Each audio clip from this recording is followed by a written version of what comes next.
السلام عليكم ورحمة الله وبركاته. اخواتي حبايبي، عاملين ايه؟ اخباركم؟ وحشتوني جدا. اتمنى يا رب تكونوا بخير. وقبل ما نبدأ كلامنا عايزين نصلي على النبي عليه افضل الصلاة والسلام. النهارده جايبين كده معانا كام خبر كده، يعني ايه، باختصار عشان ما اطولش على اخواتي. واحب اطمن جماهير الاهلي ان اليو ديانج اهلاوي اهلاوي اهلاوي، عشان الاشاعات اللي كنا سامعينها الفتره اللي فاتت ان هو هينتقل لفريق بيراميدز، فدي اشاعات لا صحه لها. وفريق بيراميدز اعلن ونفى كل الاشاعات دي، فان شاء الله مفيش اي صحه من انتقال اليو ديانج خالص. تمام.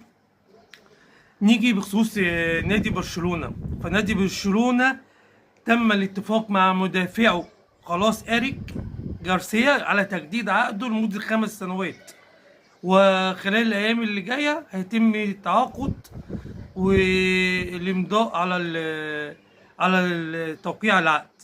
عشان كان في كلام إن هو يمشي. لا، هو المدافع إيريك مش هيمشي، ده من المدافعين المخضرمين في نادي برشلونة.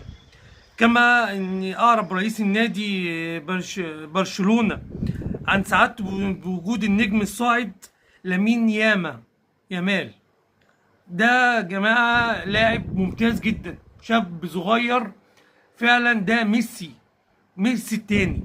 طبعا مش هيبقى في مكانة ميسي ولا البطولات اللي كلها حققها ميسي، بس ده لاعب ما فظيع. ده هيبقى يعني توقعاتي ان هو من احسن لعيبه العالم في الفتره القادمه، وهيعمل منافسه كبيره جدا بينه وبين النجم الفرنسي بتاع ريال مدريد مبابي. فانا اتوقع يا جماعه ان الدوري الاسباني الموسم الجاي ده هيبقى دوري قوي جدا، هينافس الدوري الانجليزي. ونيجي لموضوعنا الثالث بخصوص الدوري الانجليزي. ان النجم يوان واسيا، نجم فريق برينتفورد، تمام، بيضغط على الفريق ان هو ما حضرش التدريبات عشان عايز ينتقل لفريق نيوكاسل.